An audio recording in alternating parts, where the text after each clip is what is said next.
Buenas tardes, en nombre del Colegio de Ingenieros le damos la bienvenida, les agradecemos que se hayan acercado a participar de este encuentro, de esta disertación que va a estar a cargo del ingeniero Juan Carlos Sefer, que es el director del Departamento de Ingeniería de la Universidad Nacional del Sur, y realmente nos satisface mucho realmente que tengamos la posibilidad de contar con Juan Carlos aquí para dar esta charla, y sobre todo la presencia de todos ustedes. Vemos que hay muchos alumnos, entendemos que este tema interesa, y bueno, está bien que sepamos todos más en profundidad sobre el mismo. También vemos que hay vecinos, porque bueno, también esta invitación no era solamente para profesionales y para alumnos, sino también para la comunidad, así que estamos satisfechos por la respuesta. Pablo nos hizo de nexo un poco con Juan Carlos, así que si querés comentar algo. Bueno, no, es para nomás hablar un poquito del perfil del ingeniero Juan Carlos Sefer. Muchos lo conocen, pero otros no. Juan Carlos es exalumno de la Universidad del Sur, ingeniero civil. Se recibió y tiene una amplia trayectoria en lo que es el tema del agua. Ha sido director de la Autoridad del Agua en la provincia de Buenos Aires, ha sido director del dique Paso de Piedra durante muchos años, ha sido consultor en la Universidad del Sur. Ha hecho todo lo que es la carrera de docente, es profesor titular, y no solamente se ha dedicado a la docencia, sino también a la gestión en la universidad. Ha sido secretario general técnico durante un periodo, y actualmente es el director del Departamento de Ingeniería, digamos, así que es una autoridad cuando se habla de este tema.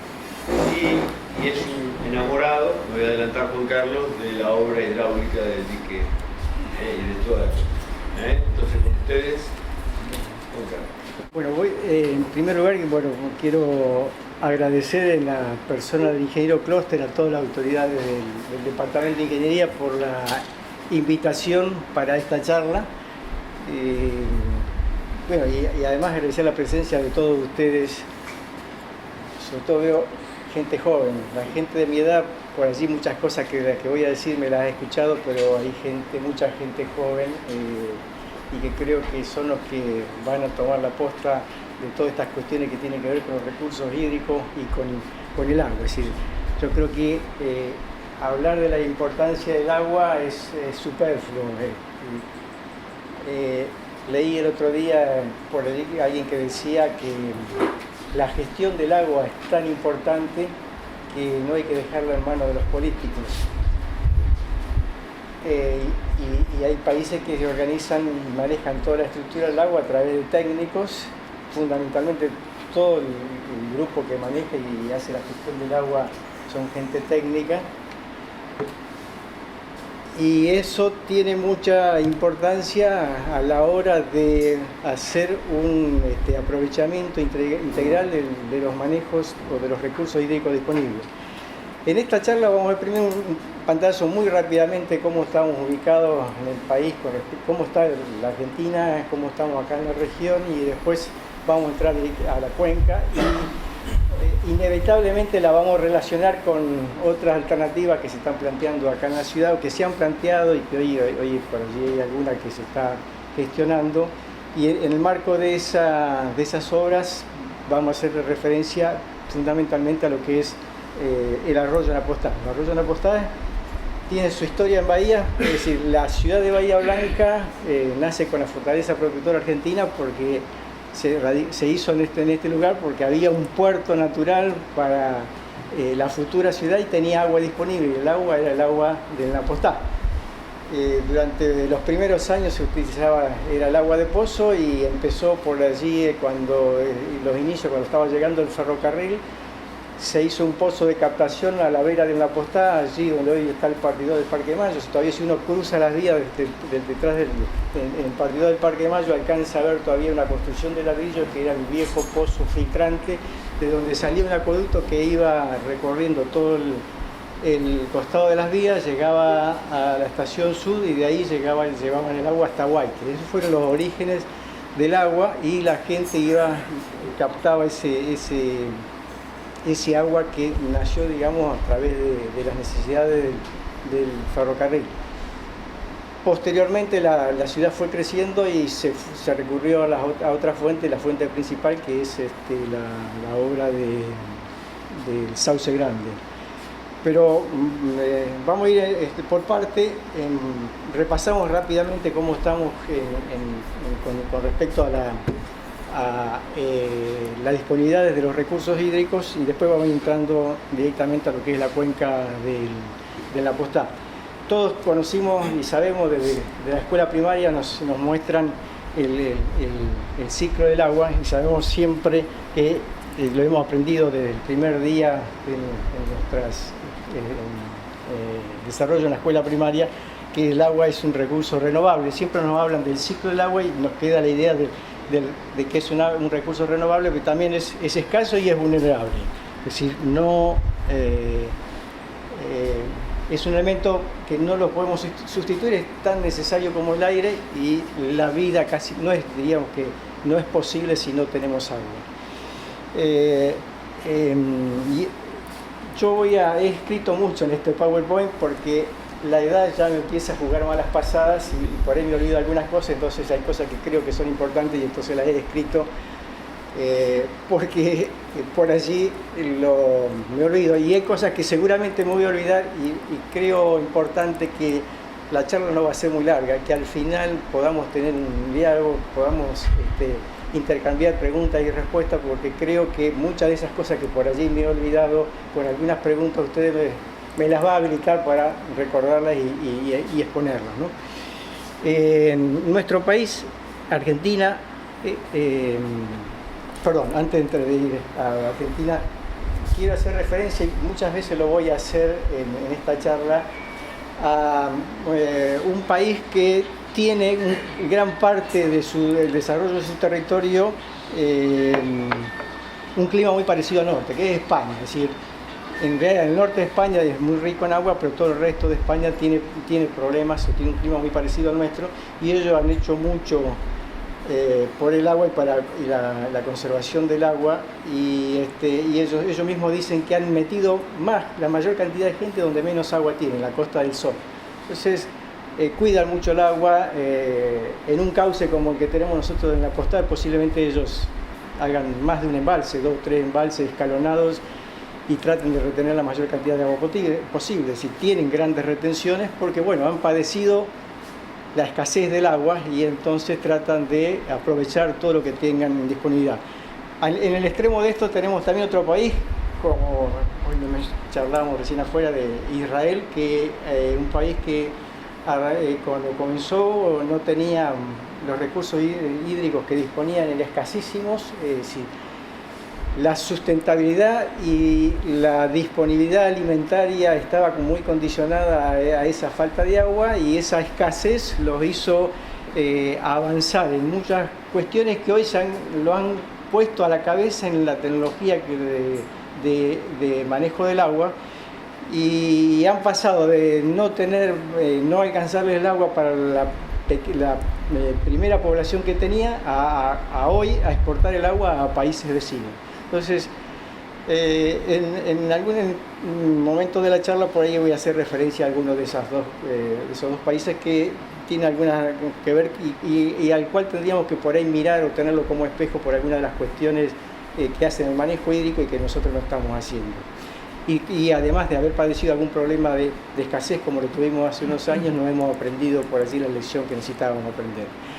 Y tomando de España, que tienen una tradición hídrica importante, si el código de agua de ellos tiene más de 100 años, el nuestro se puso en vigencia recién en el año 2000, tiene 17 años y realmente todavía no está plenamente vigente, por lo menos todas las cuestiones que plantea el código, y ellos ya lo han revisado y ya tiene más de 100 años el código de agua. Entonces hay muchas cosas que podemos aprender de ellos, ¿no es cierto?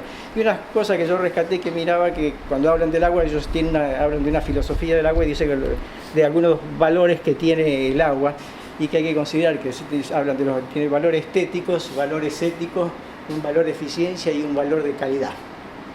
Un valor estético porque es el alma de los paisajes, un valor ético, porque dice, siendo propiedad de todos los seres vivos del planeta, la racionalidad de su uso pasa por asumir las reglas de desarrollo sostenible, conocer límites y adaptarse a ellos. Es decir, sustentabilidad y racionalidad, por eso le da un valor ético al agua. Un valor de eficiencia, porque justamente como hablamos que es escasa el agua, debemos ser eficientes en cuanto a su uso y conservación y disponibilidad. Y por último, un valor de calidad, porque implica mantener su limpieza como garantía de vida. Alterar su calidad es un atentado al bienestar de los seres vivos, es un atentado contra la dignidad de la naturaleza y lo que todo en ella existe. Nosotros prácticamente tiramos, si se van con nuestras excretas y nuestras descargas de los líquidos cloacales, prácticamente 2/3 partes del agua que estamos consumiendo. Entonces, en países, como decía, como Israel, ha pasado a ser un bien importante la disponibilidad de los recursos que tienen que ver con los líquidos cloacales. Es decir, hoy ellos recuperan el 85% de todos los líquidos cloacales, lo utilizan lo que son los desarrollos en los cultivos, y han llegado ya a una cuarta etapa, es decir, después de hacer el tratamiento primario, secundario y terciario y tener asegurada la calidad del agua para poder regar sus cultivos, ahora llegan lo infiltran en las napas y van a una cuarta etapa, hacen un filtrado natural y después utilizan el agua para beber.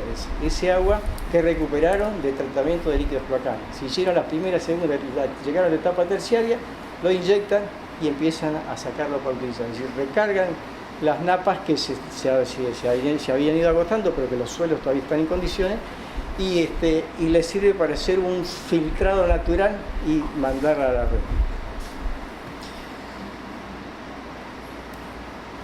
Y bueno, sin ninguna duda es el alimento que mayor cantidad necesitamos, un alimento no solamente como bebida, sino como productor de todos los alimentos. Y hoy se habla más de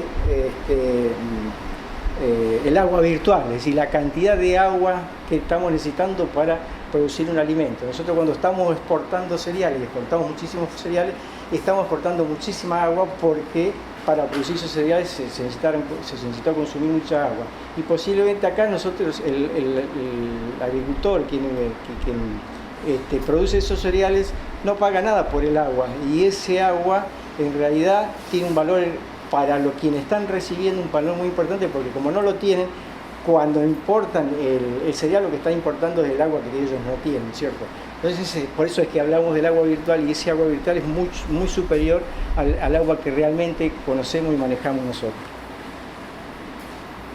En la Argentina no estamos tan mal con respecto a los recursos hídricos. Si sumamos todos los caudales promedio de todos los cursos de agua del país, tenemos 26.000 metros cúbicos por segundo disponibles. Eso significa, si tuviésemos las obras de retención necesarias para poder utilizarlo, significa un volumen disponible de 820.000 hectómetros cúbicos. Por ahí, al decir esa cifra, una vez no se imagina la cantidad que es, pero yo hago una comparación que algo que yo conozco, que es Paso de las Piedras, está el embalse lleno, son 328 hectómetros cúbicos, nos da agua para 4 años para la ciudad. Son 328 y nosotros tenemos disponibles, si pudiésemos hacer todas las retenciones que hiciesen falta, llegar para utilizar todos los módulos, todos los caudales, 820.000 hectómetros cúbicos de agua disponible en el país. Pero el problema es que el 85% de ellos está concentrado en la cuenca del Plata. Y toda la zona del oeste del país, gran parte del sur, tiene solamente el 1% de ese caudal. Es decir, estamos hablando de 220, si sumamos en las zonas secas de nuestro país, los cauces que hay disponibles, hay 223 metros cúbicos por segundo. Yo lo tenía puesto acá también, que lo saqué porque no quería hacerlo demasiado larga, pero había un proyecto del año 82, yo me acuerdo cuando yo estaba a cargo de Casa de Piedra, cuando se adjudicó la obra de Casa de Piedra, vino el ingeniero que se iba a hacer cargo que tenía la empresa que había ganado la obra, y bueno, ahí en la firma del contrato me regaló un librito que se llamaba El Paraná para el Interior, y él había hecho un proyecto que sacaba el agua del Paraná y iba llevando agua a todo el oeste de nuestro país. Transportaba agua para bebida, agua para la ganadería y agua además para aumentar la navegabilidad en ríos como el pasaje Juramento, por ejemplo. Entonces, y eso estaba diseñado a través de 5 grandes acueductos que iban todos en paralelos uno con el otro, montados sobre, en aquella época estaba diseñado todo en hormigón, montados sobre travesaños que en vigas y columnas de hormigón que dejaban los gáligos para los pasos en la ruta. Y hoy toda la tecnología nueva en cuanto a la construcción de caño podría ser posible y abarcaría mucho. Si en lugar de hablar de un tren bala por ahí, de estos grandes acueductos, permitirían llevar agua a gran parte del país que hoy no la tiene y que tiene suelos aptos para ser regado y poblaciones que pueden desarrollarse porque están necesitando ese caudal de agua, ¿no? El otro problema que tenemos es que tenemos en total en todo el país 1.300.000 hectáreas, se van incorporando de a muy poco anualmente, hectáreas bajo riego y que consumen el 70% del agua que se puede extraer, pero con una eficiencia muy baja. Es decir, casi todos los riegos son por inundación, es decir, hay grandes pérdidas por conducción, grandes pérdidas en el riego. Y en el otro extremo me vuelvo a referir a países como Israel, que han desarrollado el riego por goteo, donde le dan a la planta la cantidad de agua justa que necesita en el lugar donde necesita la planta se desarrolla mucho mejor que en los casos de riego por inundación, y además han llegado a desarrollar las plantas en terrenos totalmente infértiles que no tenían ni el agua ni los nutrientes adecuados, y en ese agua que le están dando por goteo le están dando también el nutriente, es decir, usan el suelo solamente para sostener la planta. Lo que necesita la planta para desarrollarse se la están dando con ese riego con goteo y con los nutrientes que le están sumando. Y como no podemos dejar de mencionar, en nuestro país también las inundaciones producto de las crecidas afectan gran parte de nuestro país. En el último año hemos visto acá en zonas cercanas a La Pampa graves inundaciones, en zonas que otros años no se han inundado, es decir, zonas que han ahora sido afectadas y esa falta de planificación o de pensar en esas alternativas de caudales que pueden llegar, de tormentas que pueden desarrollarse y de lluvias que pueden llegar sobre esas áreas, no hay una planificación que pueda prever o prevenir de los problemas que pueden ocurrir. Siempre hablamos de cambio climático. Lo que es más claro de todo este cambio climático es la imprevisibilidad que se está produciendo en el clima. Es decir, estamos pasando de épocas de grandes sequías a grandes inundaciones. Es decir, antes en las provincias de Buenos Aires hay un libro de Florentino Meguino que habla de las secas e inundaciones de la provincia de Buenos Aires, y él habla de ciclos que normalmente venían dándose en un periodo largo de años. Ahora lo que se ve es que esos ciclos han desaparecido, es decir, pasamos de un problema de sequía importante a una gran inundación. Nosotros en nuestra zona vivimos una gran época de sequía hasta hace 2 años con el descenso máximo que tuvo el nivel de embalse, y en el medio del periodo de esa gran sequía, en una zona de Pradera y Villalonga, cayó en una noche 190 milímetros. Esa lluvia en el medio de la sequía se produjo en esa zona, que por suerte no se produjo sobre la cuenca del Apostá, porque hubiésemos tenido los problemas como en algunas épocas ocurrieron y vamos a ver ahora, ¿no? Vamos desde nuestro país a Bahía Blanca, en la región de Bahía, cómo estamos con los recursos hídricos. Tomé un mapa muy viejo que tenía, pero que marca bien las cuencas que teníamos disponibles, y pensando del oeste tenemos la cuenca que hoy la estamos aprovechando, que era la del Sauce Grande, del cual aprovechamos de su caudal 3 metros cúbicos por segundo, por la dimensión que tiene el acueducto. La otra cuenca entre medio es la cuenca del Napostá, que es la que cruza la ciudad, de la cual nos vamos a ocupar un poquito con más detalle ahora. que fue un poco el origen de la ciudad, y la cuenca del Sauce Chico, que durante muchos años fueron desarrollándose en zonas de quintas. En la cuenca media y en la cuenca inferior todavía existen una buena cantidad de quinteros y producen alrededor de 2.000 toneladas al año de verdura en la zona quinta esta. Y tenemos la cuenca del Chasicó, una cuenca endorreica que termina acá en la laguna. En algún momento, cuando se estudiaron un poco la disponibilidad de estas cuencas, se pensó en algún trasvase de la cuenca del Chasicó a la altura de la laguna de los Chilenos hacia la cuenca del Sauce Grande. Esas son, digamos, las 4 cuencas, y los caudales que nosotros tenemos disponibles. El Sauce Grande, que es 4,54, que digo, estamos utilizando por diseño del acueducto 3 metros cúbicos por segundo. La del Sauce Chico es 1,68, en la Postá Grande 0,67, en un trabajo que hemos hecho en el Departamento de Ingeniería, en el área de hidráulica, que ha, digamos, tomado 4 años. En general, en cada uno de los años dio valores un poquito superiores a esto, pero he tomado el módulo que hay disponible de varios años, y el total disponible, si sumamos todo esto, es 6,89 metros cúbicos por segundo. Yo hice acá un ejercicio, que lo puse aquí abajo, y que digo lo siguiente: del Sauce Grande tomamos 3 metros cúbicos por segundo, el resto se destinó para evaporación, para riego de aguas abajo, para mantenimiento del cauce. Digo, si le aplicamos el mismo coeficiente de esos caudales que destinamos para todo eso a los otros, al Sauce Chico, a la Postá Grande a esos otros 2 cauces, lo que los 3 metros cúbicos referidos a esto es el 66%. Si el 66% se lo estamos aplicando a este total, tenemos disponible para potabilizar 4,54 metros cúbicos por segundo, es decir, sumado lo que utilizamos del Sauce Grande, y si en la misma proporción lo vamos a utilizar en la Postá y en el Sauce Chico, nos daría 4,54 metros cúbicos por segundo. Y seguí un poquito más con ese ejercicio que uno hace así, como es gratis escribir, y tomé las cantidades de los segundos del día, me da que tengo disponible 392.825.000 litros.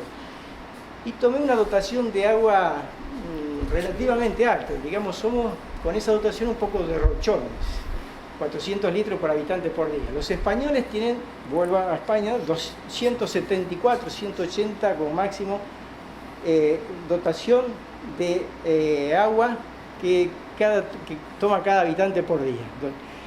Tomé 400 porque es, por ejemplo, lo que tiene hoy Córdoba. La ciudad de Córdoba ha logrado ir bajando un poco el caudal, la dotación, y ha llegado a 400 litros. Digo, si tenemos esos disponibles, estos módulos, con el descuento que es ese 34%, y podemos darle agua a 982.000 habitantes. Es un ejercicio que hicimos hasta acá, y digo, esto lo voy a volver a traer más adelante. Recuerdo un poquito de dónde salió esto, de dónde sacamos que podíamos darle agua a estas 900.000 personas.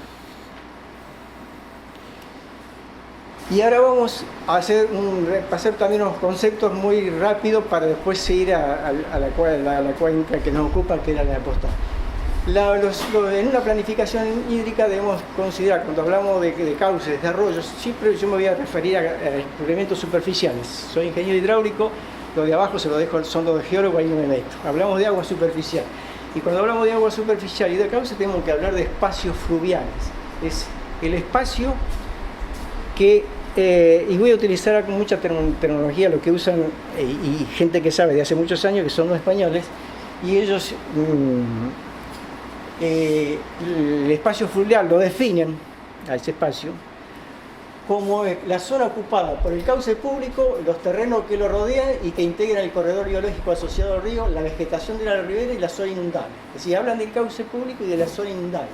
Y dicen que ese cauce público está formado por 3 sectores. Uno que es la zona fluvial, que está integrada por la zona ocupada por la avenida, que tiene un tiempo de retorno de 10 años. Es decir, en el estudio hidrológico, el estudio estadístico toma la tormenta, que tiene un tiempo de retorno de 10 años, y eso le define para ellos lo que es la zona fluvial, que ahora vamos a ver en el caso nuestro en la Postá, que sería, ¿no es cierto? Después, el sistema hídrico que rodea esa zona fluvial es la zona restrictiva para construcciones permanentes, es decir, es el lugar que ocupa el río en una crecida importante y que no debe haber construcciones permanentes, es decir, lo podemos destinar a paseos, parques públicos, pero que no tiene que haber construcciones permanentes. En nuestro país, hasta mediados del siglo pasado, no existían restricciones junto a los cauces. Cuando se hacían los loteos llegaban hasta los bordes de los cauces. En el año 1953, si no me equivoco bien, en la 53-54, aparece la Ley de Desagüe Natural, en la época del gobernador Allende. La Ley de Desagüe Natural estableció las zonas de restricciones justamente, y los loteos, después que fueron apareciendo, tenían que cumplir con la Ley de Desagüe Natural. Pero Bahía Blanca ya se había desarrollado muchísimo y el loteo se había hecho llegando en muchos lugares hasta el borde del cauce, y es ocupando lo que es el sistema hídrico del cauce. Y por último, de esta zona tenemos lo que llamamos la zona inundable, es decir, zona bajo riesgo hídrico, que es la que corresponde al tiempo de retorno de 500 años. En esta zona, con seguridad y construcciones, y si no se habla de restricciones a las construcciones, lo que hay que prever en esta zona es cuáles son las vías de evacuación ante una crecida. Es decir, tenemos que tener previsto para aquellos lugares donde esperamos que va a venir la crecida, cuyo caudal va a depender del estudio hidrológico, es en esa zona lo que tenemos que tener previsto, que ahí hay construcciones, cuáles son las vías de evacuación, ¿no es cierto? Es decir, por dónde nos vamos, digamos, del lugar cuando empieza a inundarse. Bueno, repasando rápidamente lo que habíamos dicho, la zona fluvial, que era la zona del tiempo de la crecida de los 10 años, esto sería en el cauce nuestro en la postal, lo que estamos viendo entre los dos márgenes del cauce. La crecida de los 10 años debería ir ahí adentro, metida allí.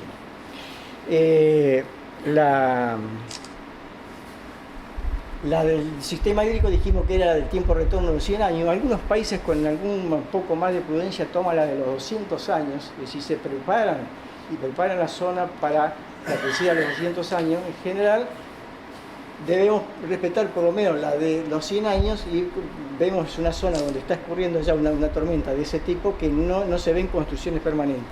Y en la otra que habíamos hablado era el sistema y la zona inundable, que es aquella que toma la crecida de los 500 años, que va a encontrar construcciones, va a encontrar zonas donde se ha ido desarrollando la ciudad, y que bueno, tiene que tener previsto cuáles son las vías de evacuación para todo lo que haya que sacar cuando se nos viene esa crecida.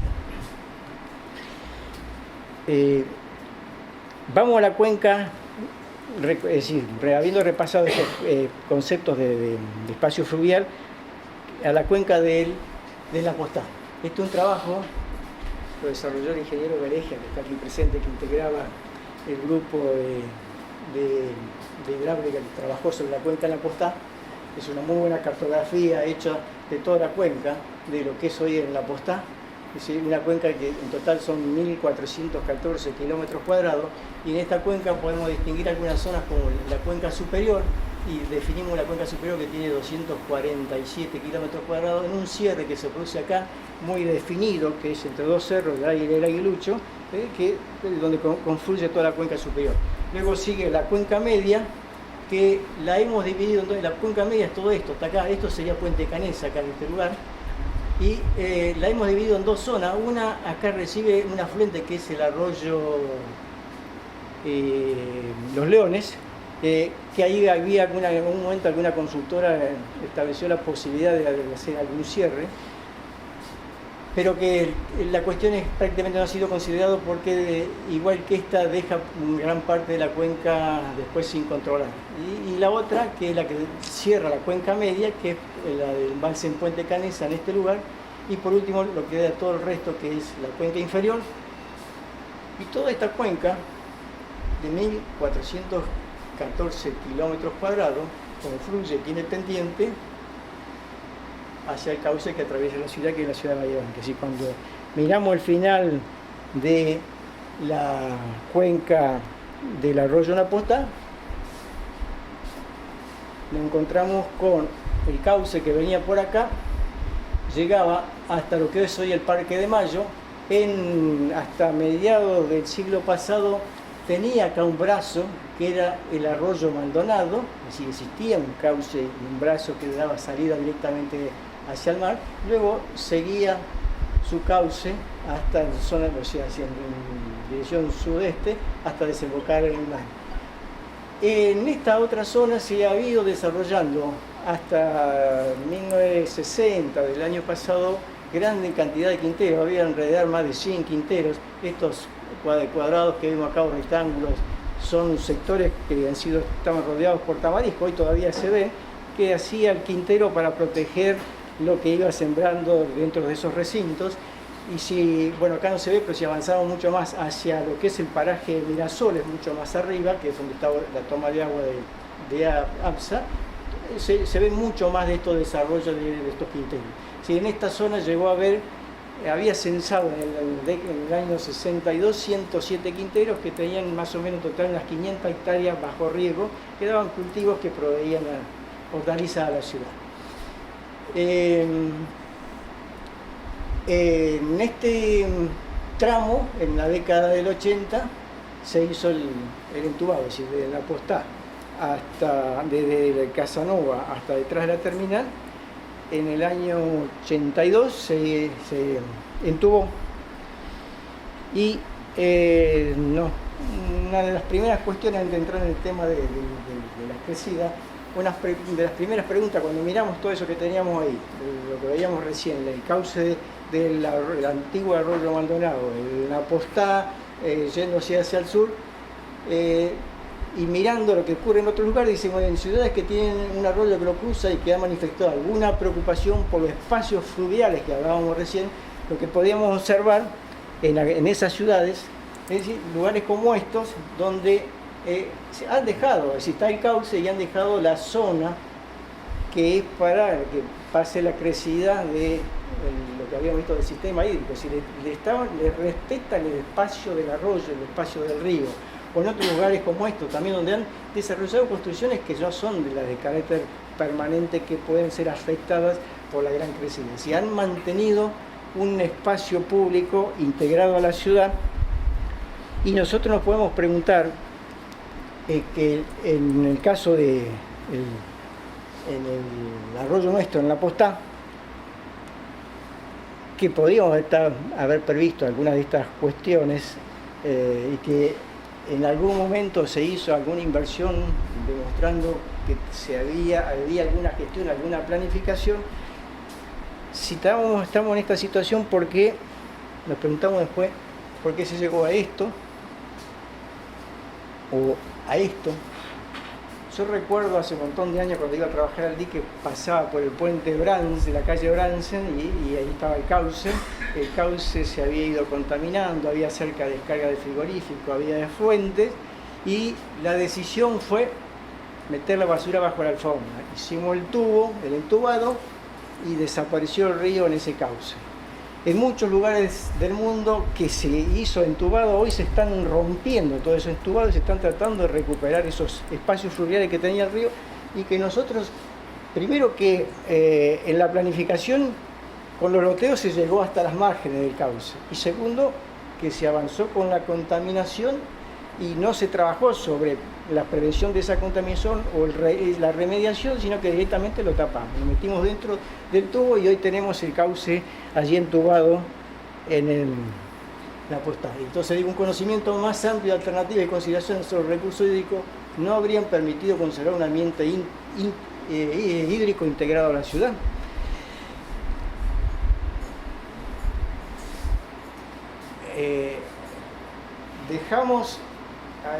Tenemos un sector hasta de lo que es la cuenca, el final de la cuenca media hacia la ciudad de Bahía Blanca, prácticamente abandonado, sin mantenimiento.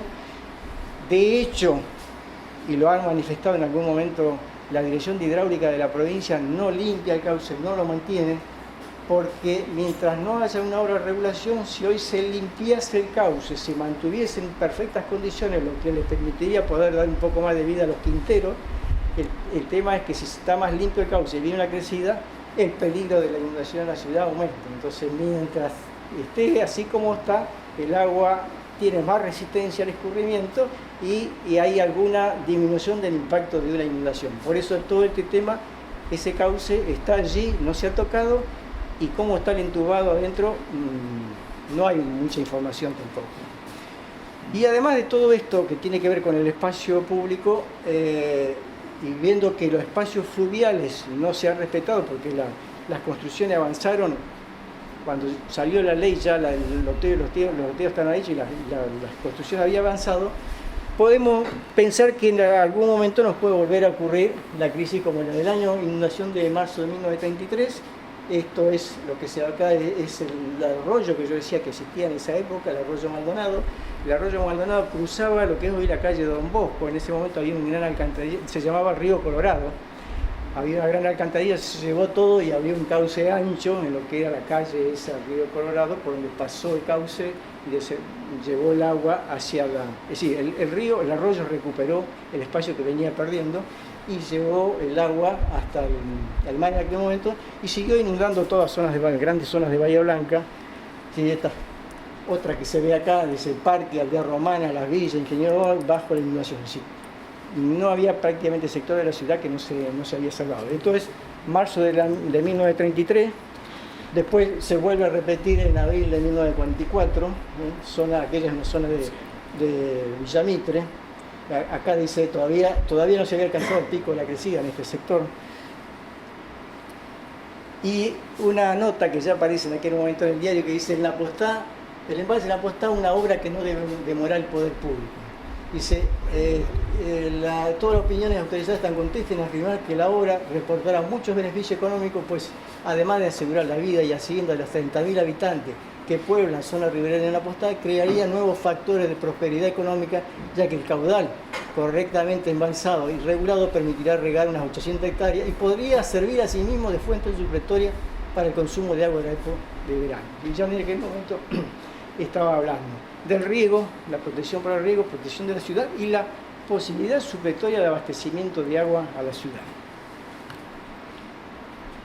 Y los milimetrajes no eran tan grandes, se habla de 160 milímetros, en realidad esto es en la zona de Bahía Blanca, parte de la cuenca, pero la cuenca alta, y he visto un plano que me mostró el ingeniero Varela, creo que hecho por el ferrocarril, la isoyeta de aquella época, que llegó a 300 milímetros sobre la cuenca grande. De hecho, hay un trabajo que está publicado en la revista de la ingeniería de aquella época, desarrollado por el ingeniero Goligorski, que estudia aquella crecida, y que dice que midió, porque había un aforador en la cuenca alta, en el cierre del Águila y el Aguilucho, y ahí se midieron 220 metros cúbicos por segundo, en esos 247 kilómetros cuadrados, prácticamente casi el caudal del arroyo Maldonado hoy. Y después, bueno, el estudio de Goligorski está en más de 500 metros cúbicos por segundo, el caudal de crecida del año 44. Y repasando la historia, no fueron solamente la del 44 y la del 33, sino que ya en marzo del 84 hay el rastro de grandes crecidas, el 22 de marzo de 1904, febrero del 2015, agosto de 1923, febrero de 1925 y la que vimos recién, marzo de 1933 y 7 de abril de 1944. A raíz de todo esto aparecen los primeros antecedentes de planificación hídrica que ocurren en el año 1947, producto del reclamo por esta última crecida, sobre todo la del año 44. Y allí hay un estudio de la Dirección de Hidráulica de la provincia en el año 1947 que establece que la solución total de las inundaciones exige la construcción de 3 obras. La primera es el aumento de la capacidad del arroyo en la Postá para 40 metros cúbicos por segundo, que es lo que hoy se mantiene con el entubado, 40 metros cúbicos, la capacidad máxima de la Postá Grande. La construcción del canal Maldonado para un cauce de desvío de 260 metros cúbicos, que también se construyó después, y retención de las crecientes en la cuenca alta y media mediante un embalse en Puente Canesa. Esta última parte es la que nunca se llegó a construir. El análisis que hace la Dirección Provincial de Hidráulica, el ingeniero Félix Laman, que era el jefe de Departamento de Hidrología de Hidráulica, analiza las crecidas con frecuencia media de 100 años, de 50 años, de 25 y de 10 años. ¿Sí? Cada una requiere una máxima diaria, una precipitación diaria de 145 milímetros para 100 años, 50 años 139, 25 años 115, para 10 años 95 milímetros. Una lluvia de 95 milímetros tiene un tiempo de retorno de 10 años, de acuerdo al análisis hidrológico que hizo con los datos que disponía para esa fecha. Por eso es que consideró prudente para tomar la lluvia cuya frecuencia media era de 10 años, porque si la capacidad asignada a las canalizaciones resultara insuficiente, quedará para el futuro el recurso de regularizar las crecientes mediante un represamiento en puente Canesa. Así que adoptó para su proyecto la crecida que correspondía a los 10 años. Entonces, partiendo de una lluvia de 95 milímetros por día, obtenía un coeficiente de derrame de 0,22 metros cúbicos por segundo y por kilómetro cuadrado, que multiplicado por la superficie de la cuenca obtenía un caudal de crecida de 297 metros cúbicos por segundo. Este coeficiente de derrame puede ser alto si consideramos que la cuenca está muy seca. Después de un largo periodo de sequía, una lluvia puede tener un coeficiente que es menor que este valor, pero si la cuenca está húmeda y viene una crecida importante, puede ser bajo en ese caso. Él tomó un valor promedio de 0,22 y le da que la cuenca aporta 297 metros cúbicos, alrededor de 300 metros cúbicos por segundo. Por eso, el Maldonado lo diseña para 260 metros cúbicos por segundo y en la Postá, que tenía 40, sumado dan los 300 metros cúbicos, que es la capacidad de evacuación que hoy tiene la ciudad y que está limitada además el escurrimiento por el desarrollo de la ciudad junto a lo que son los cauces. El dique del puente Canesa nunca se construyó, pero bueno, hoy ante esa carencia de espacios fluviales que los habíamos hablado antes, la única alternativa que queda para la regulación de contención o de evacuación, de que no tener caudales mayores, es tener una regulación aguas arriba, y esa regulación puede darse en la cuenca. Habíamos visto, a raíz de este trabajo es que nace el partidor en el Parque de Mayo, que permite desviar hasta por aquí a las compuertas que están de este lado hasta 40 metros cúbicos por segundo. Cuando excede ese caudal, vierte por acá y se va por el canal Maldonado. ¿Sí? Estas son las compuertas que con las 3 totalmente abiertas pasan los 40 metros cúbicos por segundo, y es el comienzo del entubado, y el canal Maldonado, que digamos no tiene espacio fluvial alrededor. Si se excede la capacidad del Maldonado, apenas excedemos unos centímetros ya empieza a entrar agua en las viviendas. Es decir, la capacidad máxima es el tirante máximo de ese canal y no hay espacio fluvial. Es decir, el arroyo Maldonado que existía antes tenía espacios fluviales que ocupaba, hoy se concentró todo aquí. Entonces, la construcción en Canesa regula, si hacemos un cierre en puente Canesa, regula el 60% del total de la cuenca, disminuye el potencial de peligro de inundación de la ciudad ante una crecida como la del año 44, evita inundación a las quintas en la cuenca inferior, favoreciendo su desarrollo, si es posible que alguien desee recuperar aquellas quintas, hay algunas todavía, y aumentaría la disponibilidad de agua potable en Bahía Blanca y Punta Alta. Después vamos a ver por qué hablamos de estos 60.000 metros cúbicos por día. Y bueno, esta es una consecuencia natural de tener una obra de este tipo, la posibilidad de un aprovechamiento turístico a 20 kilómetros de la ciudad de Bahía Blanca.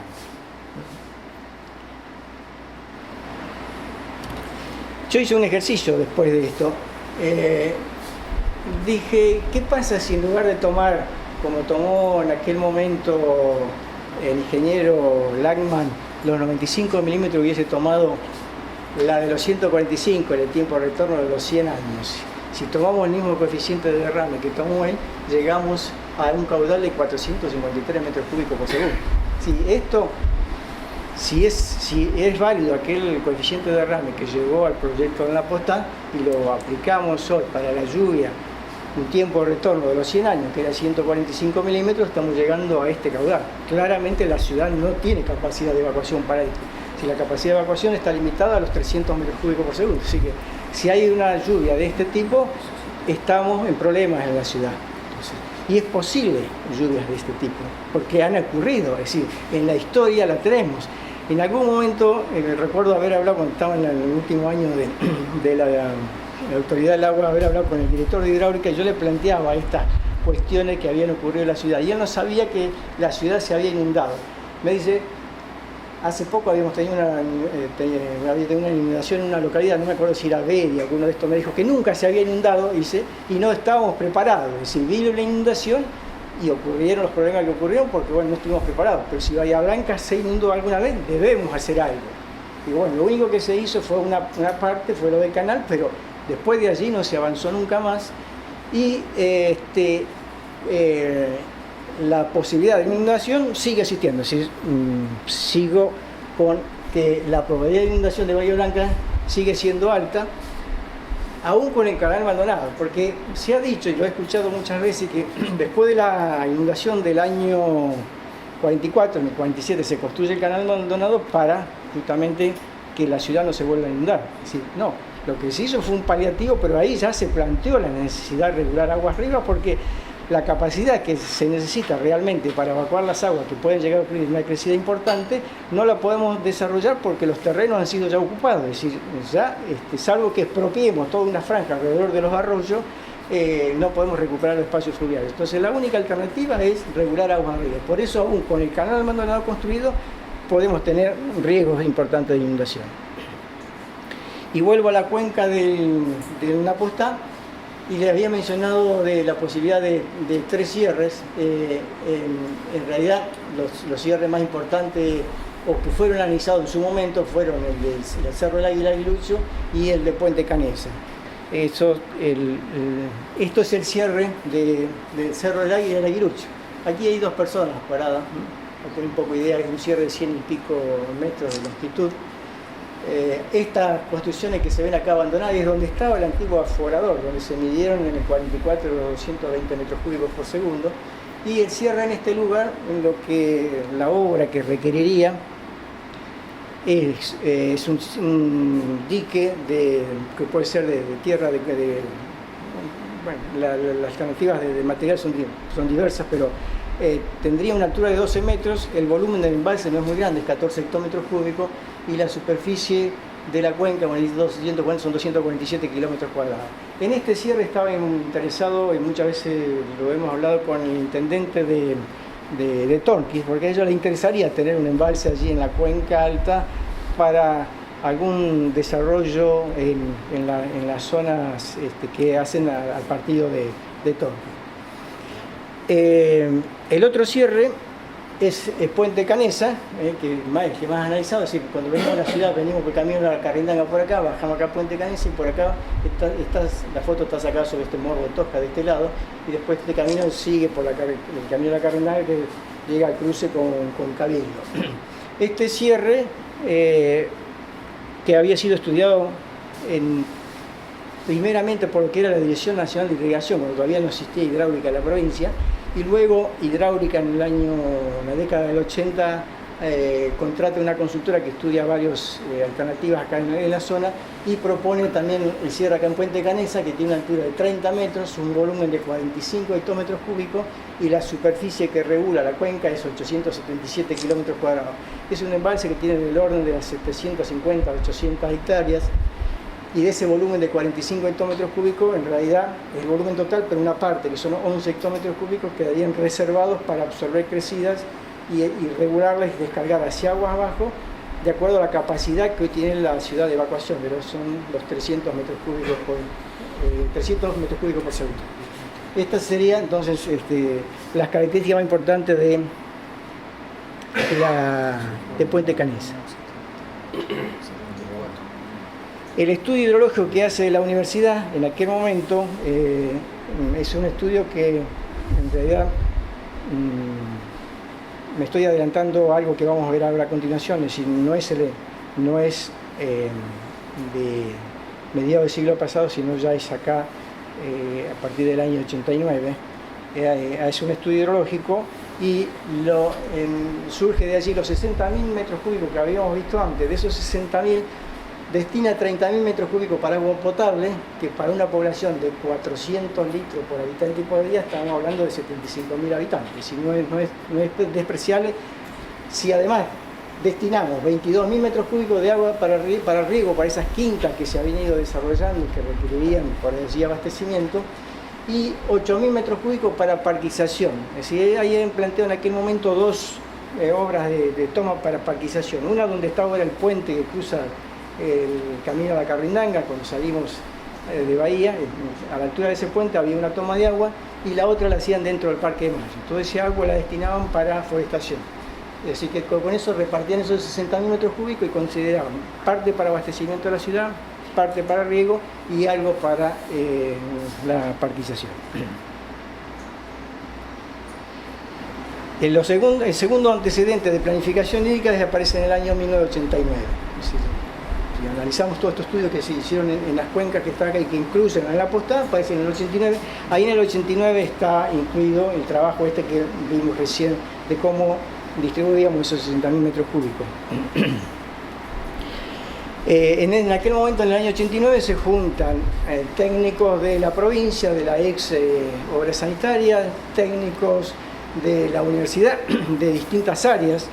Trabajó gente del área de ingeniería, de hidráulica, de geología, gente de geografía, de economía, para analizar las distintas alternativas del abastecimiento de agua.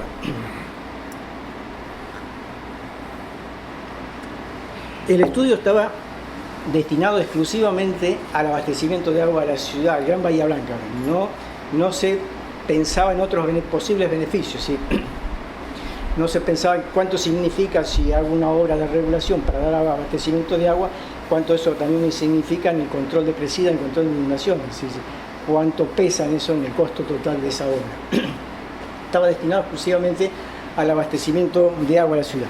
Y lo que surge de aquel estudio, y por orden de prioridades que establece el estudio eso, digo, estaba la gente de la universidad, la gente de obras sanitarias, y me olvidé mencionar, gente de la SIC también, la Comisión de Investigación Científica de la provincia. Todos trabajaron en este trabajo, en este estudio, y las conclusiones fueron estas, es decir, las distintas alternativas que plantearon y la época en que iban a desarrollarse. Yo no he hablado para nada de una posibilidad que eran las aguas subterráneas de la zona periserrana, que podía dar 1 metro cúbico por segundo. Olvídense por un momento de estos cuadraditos azules.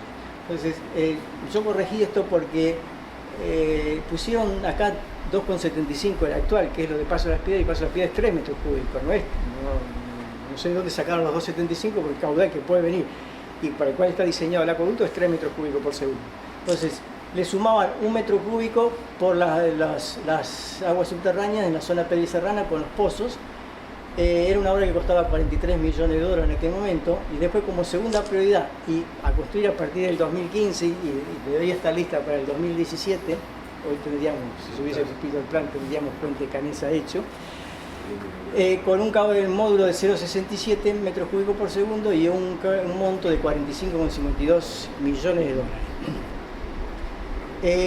La tercera alternativa era el Sauce Chico, una obra que debería estar lista para el 2027, un caudal aprovechable de 1,68 y un monto de obra de 116 millones. Y la última era el Río Colorado para el año 2045-2050 y se hablaba de 3 metros cúbicos por segundo. No tiene nada que ver con esta obra que han licitado ahora. En aquel momento era una obra que era por canal, a cielo abierto, venía de una zona del Colorado hasta creo que una depresión detrás de Teniente de Origón, y después de allí se enviaba a la ciudad. Pero se hablaban de 3 metros cúbicos por segundo, no es la obra que se proyecta ahora desde el río Colorado, la obra del acueducto. Yo corregí los valores reales y fui sumando, y llegué aquí acá abajo este 635 que tenemos disponible, con las aguas subterráneas y sin considerar el acueducto del río Colorado. Y los montos que estaban allí, fíjense que la obra del río Colorado salía en aquel momento 371 millones de pesos. Digo, era para 3 metros cúbicos, un poco, si lo relacionamos con la obra, son 2 metros cúbicos por segundo, y está saliendo a valores de hoy, lo que han dicho, 300 millones de dólares.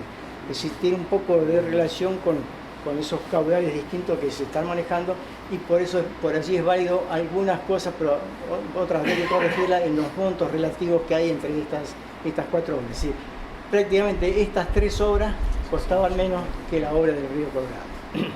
Y no se había analizado para nada allí el otro beneficio que daban esas obras, la del la postal y del Sauce Chico. La regulación de la postal protege a la ciudad de Bahía Blanca, la regulación del Sauce Chico, de la cual no hemos hablado hoy acá, protege la inundación en la localidad de Cerri. Así que son dos obras que, digamos, le incorporan un beneficio adicional que en aquel momento no fue considerado. ¿Por qué esos caudales y esa época en que iba apareciendo cada obra? Si la gente de geografía de la universidad, que era la que participó en este trabajo, arrancó con el último censo que tenía, que era del año 1895. Esto fue hecho en el año 1985, el último censo, y esto fue hecho en 1989. Se tomó el censo ese, fue viendo cómo venía creciendo la ciudad, y entonces fíjese que todas estas localidades que pone acá son las que hoy van a ser cubiertas con el acueducto del río Colorado. Pero si no hablamos de Bahía Blanca solo, arrancaban en el año que se hizo este estudio, estaba entre acá después del 2000, la ciudad tenía algo de 292.000, un poquito más en ese momento estamos acabando.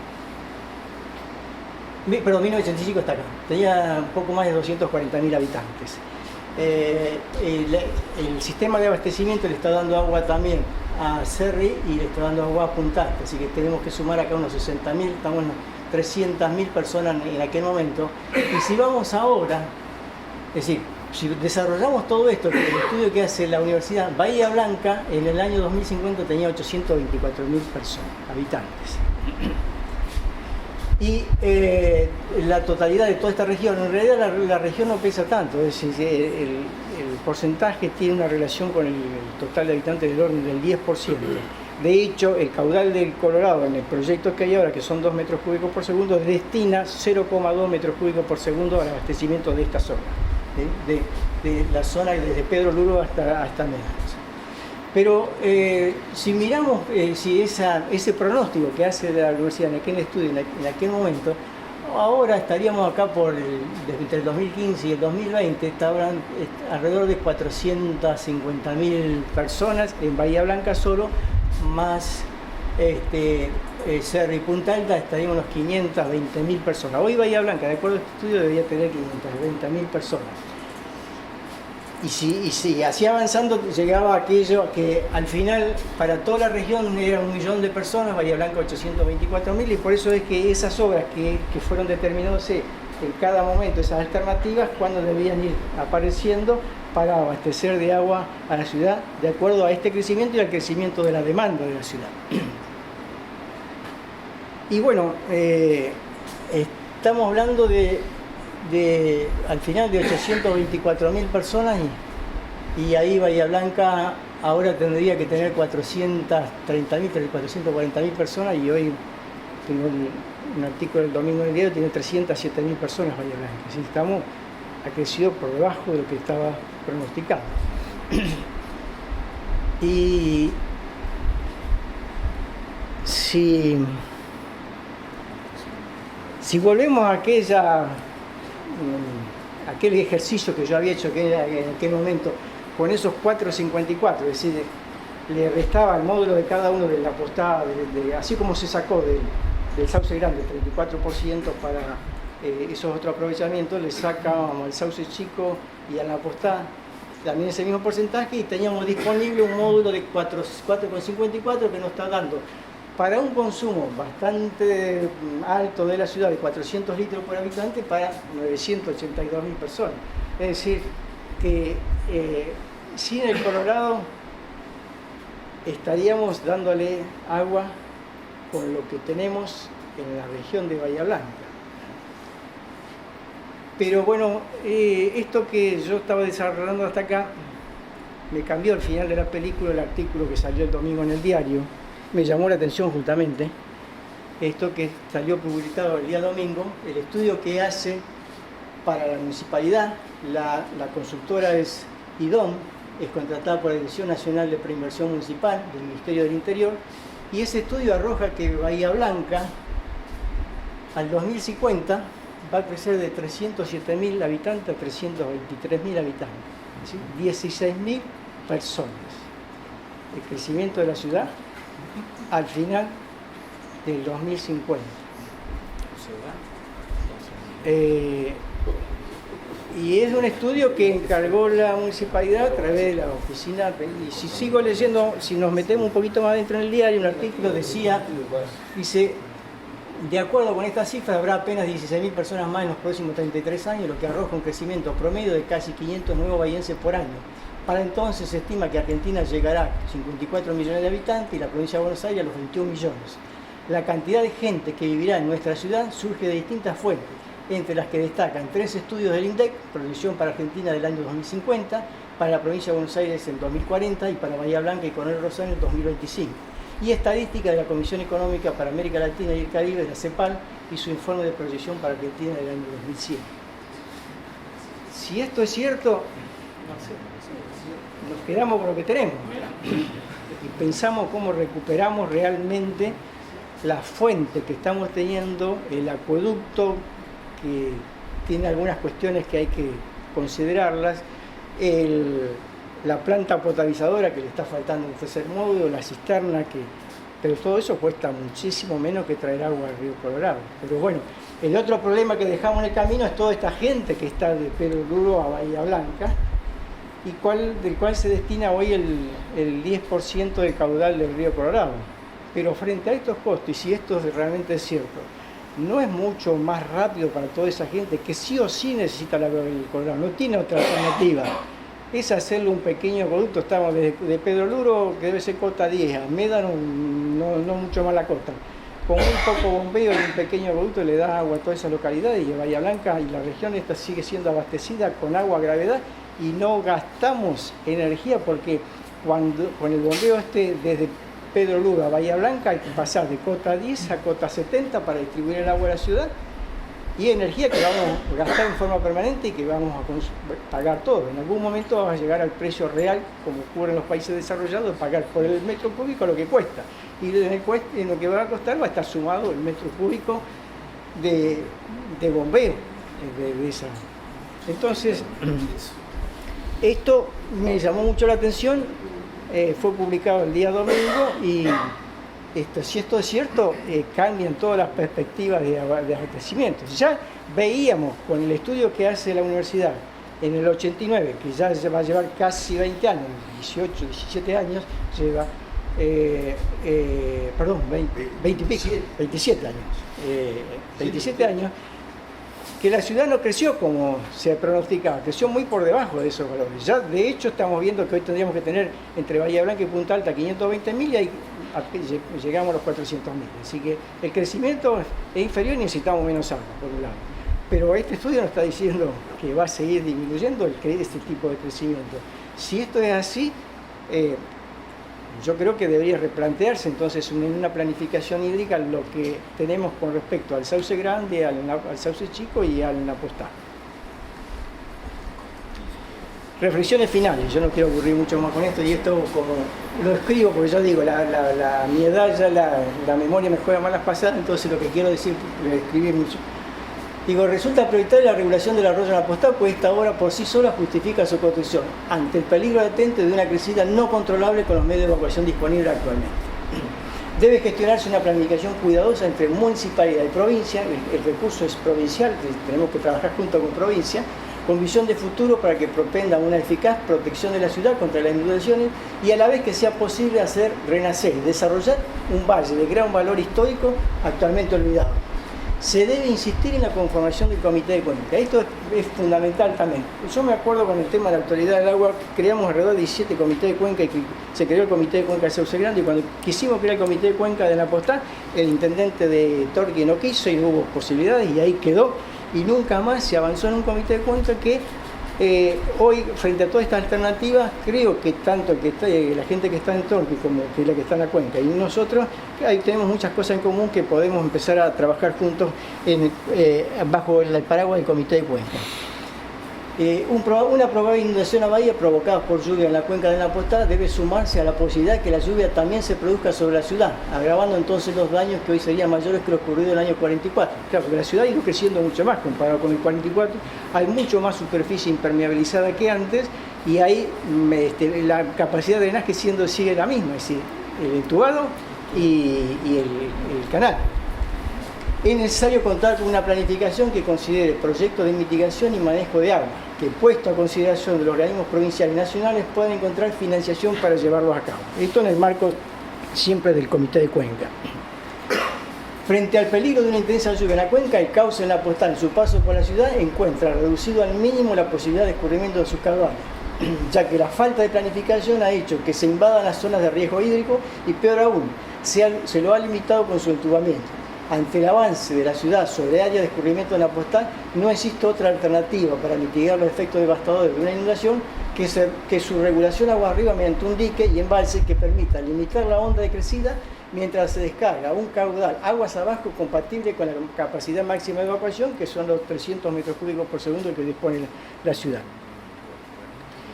Y para finalizar, creo que se debe, para la política del manejo de agua, se debe cambiar el enfoque. Considerar, siempre fuimos a la oferta, siempre nos faltó agua y pedimos más fuentes de agua y no trabajamos sobre la demanda de agua. Ahí digo, consumo de 500 más litros por medio por habitante y por día hará insostenible cualquier gestión futura.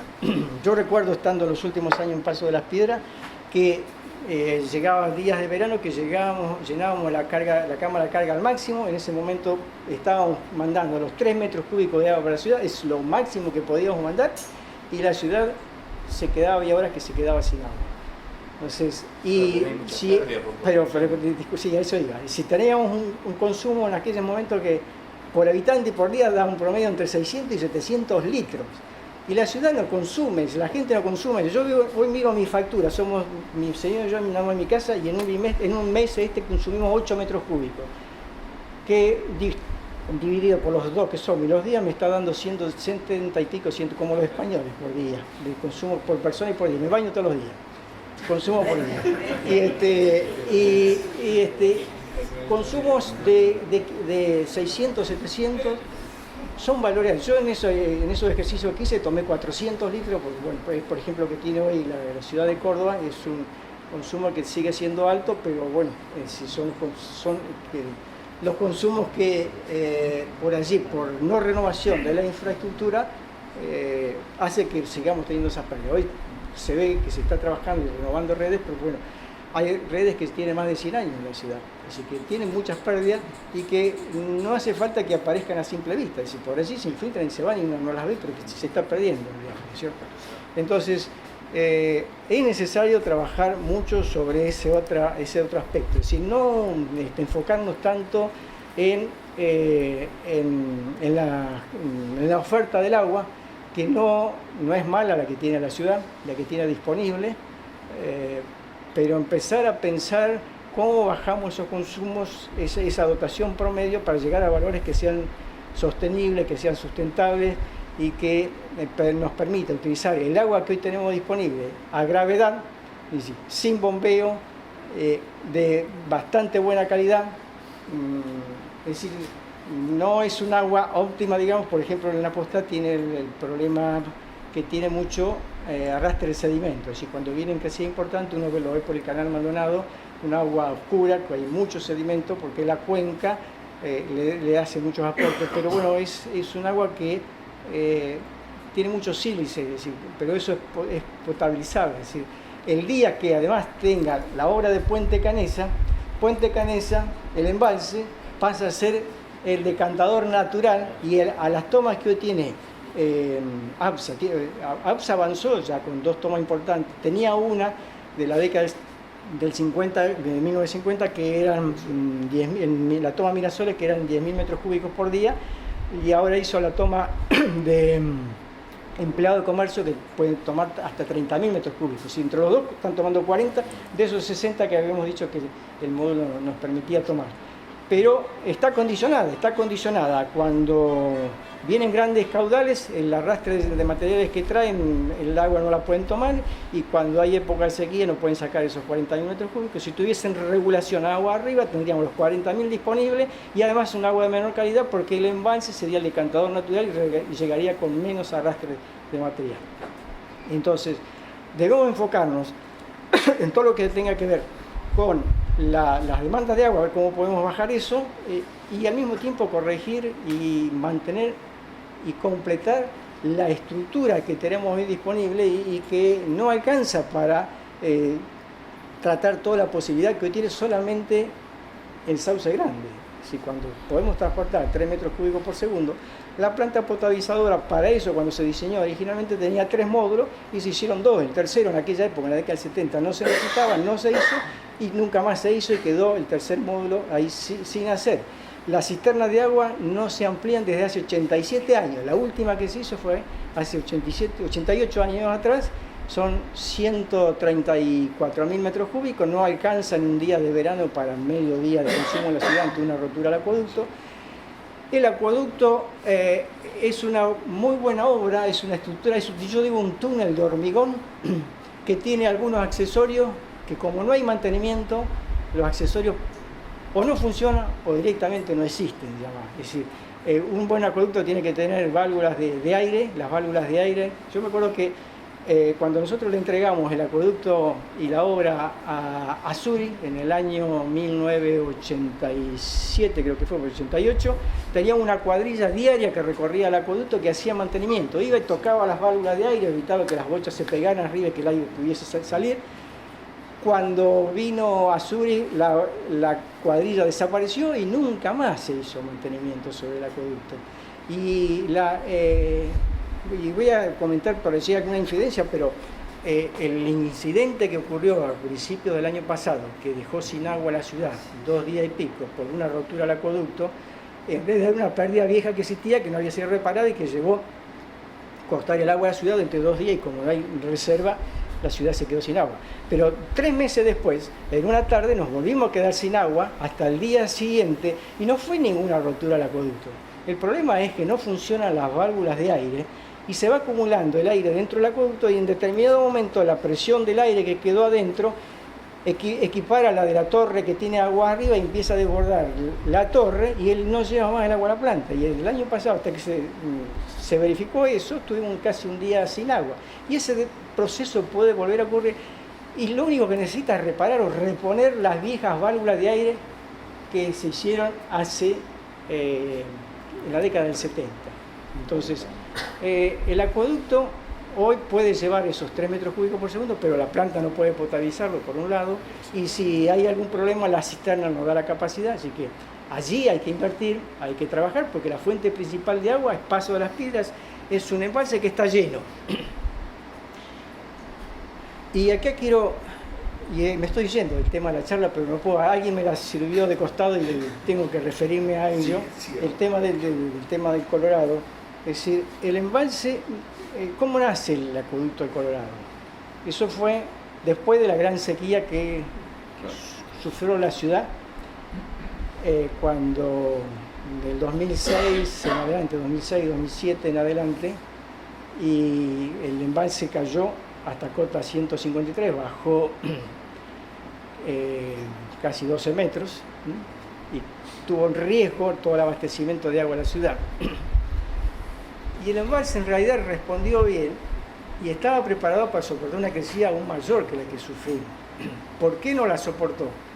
Porque 3 años antes, después que se produjo la gran crecida que llenó el embalse, en noviembre del 2002, y que descargamos 400 metros cúbicos agua abajo y que empezamos a inundar y poner en peligro el acceso a Montehermoso, mientras en el embalse agua arriba entraban 1.100 metros cúbicos por segundo, estuvo en peligro el acceso a Montehermoso, y entonces en el Comité de Cuenca del Sauce Grande, el intendente de Montehermoso, recuerdo el apellido Di Pasquale, planteaba en la reunión del Comité de Cuenca que el embalse debía bajarse 3 metros para tenerlo como reserva por si viene una crecida importante y no afecte a la ciudad. En lugar de pensar en hacer un puente nuevo y más grande para que soporte una mayor descarga, había que pensar en bajar el nivel del embalse. Yo planteaba en el Comité de Cuenca que el embalse estaba previsto para la gran sequía que ocurrió entre el año 1935 y 1939 y que tenía que tener disponible la capacidad o el volumen para soportar esa crecida. La decisión del Comité de Cuenca, Di Pasquale había planteado 3 metros cúbicos, al final decidieron bajar 1,5 metros, bajamos 1,5 metros, estuvimos un año con la compuerta abierta apenas unos centímetros, porque más de 3-4 metros cúbicos no podíamos descargar, porque no había mantenimiento de cauce abajo, se inundaba el campo, entonces lentamente fuimos descargamos durante un año hasta que llegamos a cota 163.50 y ahí cerramos la compuerta. Descargamos el consumo de agua de la ciudad de Bahía Blanca y Punta Alta de un año, y después de eso vino la sequía. Y llegamos al nivel que llegamos, y si no hubiésemos hecho esa operatoria, la ciudad no se enteraba de esa sequía. Si el embalse respondía bien y estaba previsto para lo que ocurrió, pero no estuvimos preparados porque descargamos ese agua y la tiramos, porque no respetamos la consigna de operación del embalse. La consigna era embalse lleno para el momento que viniese la sequía. El dique se había terminado de reparar, se había llegado a la cota máxima, podíamos tenerlo lleno. Cuando llegamos a la cota máxima, vino el gran problema y el Comité de Cuenca decide eso. Entonces, tenemos un volumen hoy de embalse, el embalse está lleno. Si el volumen que tenemos disponible lo trasladamos al módulo que utilizamos, los 3 metros cúbicos, y la población que tenemos, nos debería sobrar el agua. Es decir, si no nos sobra es porque estamos teniendo problemas en nuestro lugar. O somos muy derrochones consumidores, o se nos está yendo el agua, estamos filtrando, estamos perdiendo agua. Entonces allí es que hay que trabajar.